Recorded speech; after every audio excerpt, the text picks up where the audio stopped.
Today, we're going to cover a bunch of estate planning tips, whether you got the most complicated estate in the world or whether it's very simple. In this video, we've got some tips to make sure that you're in the right spot. So there's 7 things that I want to go over in this video. 1 is just getting a will. 2, knowing who your powers of attorney and executors are.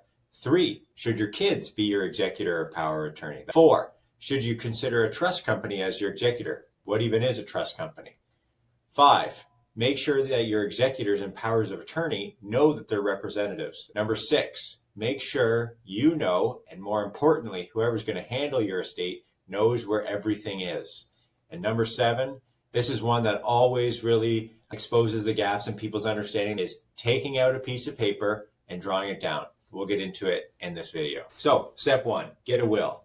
Whether you're using an online do-it-yourself service or you're seeing a lawyer in person is totally up to you. Each has their own pros and cons, but the bottom line is pretty simple. Having a will is better than not having a will. Number 2, know who your powers of attorney and executors are. So I'm no lawyer, but it's really not that hard to recognize that your now estranged uncle who's left the country may not be the best person to manage your estate. I use that example because that's actually an example that came across from a client. So what happens? Take a moment, just think about who your powers of attorney and executors are and whether they make sense. Chances are you probably don't even remember off the top of your head who you picked. So just take a look over it, make sure it still makes sense. Number 3, this is one that a lot of clients ask about, is should your kids be executor or power of attorney? So a lot of people have their kids in as executors or powers of attorney just as default, and usually that can be a fine choice. But what you need to think about is, are your kids competent enough to be able to deal with that? If your kids are adults and you feel they're competent, then that's a perfectly fine choice. But if your kids are still quite young or you don't think that they'd be able to handle it well, then you want to think carefully about who else would both be capable and, most importantly as well, willing to take on that role. And if you don't have any options in that regard, that's totally fine too. There's a whole slew of companies called trust companies that exist for this exact reason of administering people's estates where they don't have any other good alternatives. So naturally, this goes into the next question is, should a trust company be your executor? So the main reason why people don't go with a trust company as their executor is because costs, right? People rightly assume that there's going to be a fee, and there is of course a fee because nobody does anything for free, right? If you hire an outside person to be your executor, they're going to charge you a fee. Technically, an executor is entitled to compensation, whether that's a trust company or your kids. But the reality is, 9 times out of 10, your kids aren't going to charge you a fee as executor of your estate because they're receiving part of the estate. So they'd just be taking money away from themselves, and it's going to cause conflicts if they've got siblings or other family members that they are splitting the inheritance with. So cost is the main reason that people avoid a trust company. But here's the thing. The more complicated your estate is, the higher the bar is for a non-professional to be your executor. So, if your daughter is a tax lawyer or a CPA, financial advisor, or just someone that's really good with money and you feel that they can handle it, then that's fine.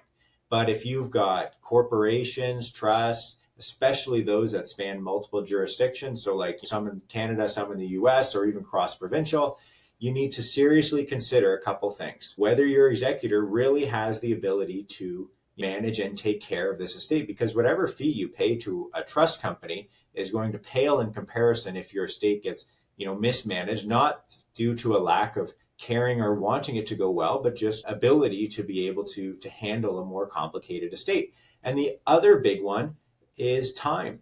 I don't think people appreciate how long it can take to settle even just a basic estate, whether it's going to the bank and setting up estate accounts, going to the lawyers and running back and forth because there's always one more form to sign. It's very time consuming. And the more stuff that you have going on, the more time consuming it is relative to just a simple estate. And so in that case, having a trust company whose full-time job is just administering estates can be a great alternative. Number 5, make sure your executors and powers of attorney know that they are your executors and power of attorney. It sounds obvious, but it comes up more than you think. Maybe your sister would be the ideal choice for power of attorney. She's capable, organized, she knows your situation. But if she doesn't want the responsibility of taking on that role It's a lot better to find out before she's actually put in that position. So take 10 minutes, have that awkward conversation.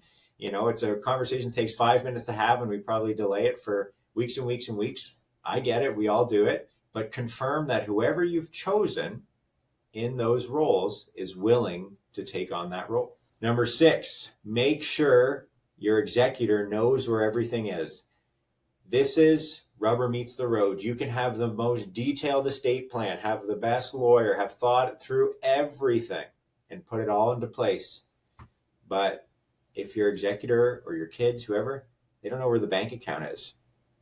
They don't know who the mortgage is with on that rental property that you have. They don't know where your investment accounts are held. They know that you're very involved in investing, but you got some at one bank, you got some in an independent financial advisor, you got some do it yourself. Where are the accounts? What types of accounts? What are the account numbers? How are people going to find these things when you pass away? Because the reality is what's written down on your will is great. It outlines who's getting what, and it takes into account all these sorts of things. But if you can't log into your bank account or the investment account that's got a big bunch of money in it, you're really hamstringing your executor who's taking on that job. Write it down, plain English, Word document. Where is everything? And then include that in a copy of your will. And ideally, that's the other thing is, where is my will? Who is my lawyer, right? Most people assume that their parents have a will, but I don't know, where is it, right? Tell people. It makes it a whole lot easier. And then my favorite exercise, this applies to whether you've got a simple estate, a complex estate. It's just a good exercise, and it leads to all sorts of other questions. Take out a piece of paper, write down all your assets, then write down who you want each of them to go to. It's that simple. Bonus points if you can make a note on estimated tax or probate costs or any of the other sort of associated costs in getting that money down to whoever you want it to go to. In my experience, most people who do this discover they have zero idea of what is actually going to happen. And that's okay. That's a great thing to recognize ahead of time. But what you can do is you do your best. You write down everything that you think is going to happen. And then when you get stuck, you go see your lawyer, you go see your accountant, your financial advisor, whoever, and you go, how is this going to happen? Here's how I think it's going to happen. Is that right? Or what am I missing here? If you do that exercise, you will have a knowledge of estate planning and the knowledge of what's going to happen in your own situation that is at the tippity top of everybody's knowledge in comparison. And then lastly, this is a bonus one that I forgot to mention at the start. Probate. People hate probate. They hate it. But I'm going to let you in on a secret here. The cost of trying to avoid probate can exceed the cost of just paying it. This surprises a lot of people. The most common probate avoidance things are, adding a joint owner to an asset like a home or a bank account or something like that. But the reality is those types of strategies to avoid a nominal fee in percentage terms, a lot of times it's big in dollars. And so that's why people do it. But if you think that the probate fee sounds big in dollars, wait until you realize that adding someone joint to an account can expose you to a whole slew of other problems, which I'll get into in a more detailed video, but they typically involve what's going on with the person you've added as joint, whether they're going through a bankruptcy, divorce, etc. Those assets can get then sort of piled into those types of situations, in which case you're going to lose way more than whatever you would have lost in probate. So just remember, these strategies, they are strategies, and you will avoid probate, but you may be doing it and incurring a cost that is far, far, far in excess of the probate costs that you would be paying. So think about it. I'll do another video just on that.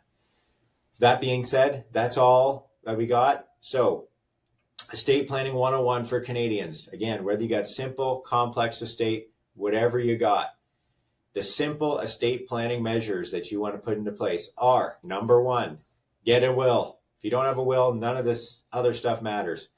2, know who your powers of attorney and executor are. 3, know if your kid should be your executor of power of attorney. 4, if they're not going to be the executor and power of attorney, who should you consider? Could you consider a trust company? Somebody else? What's going to happen? 5, make sure that whoever's the executor or powers of attorney involved in your estate, know that they are your executors and powers of attorney. 6, make sure those people know where everything is. That includes the will, bank accounts, etc., so on, everything. Take out a piece of paper, do your flow chart, see how well you understand your own estate. Number 8, again, probate avoidance strategies sometimes will end up costing you more than probate itself. So if you're able to go through that checklist, get everything done, sort it all out, you're going to be in a great position from an estate planning perspective.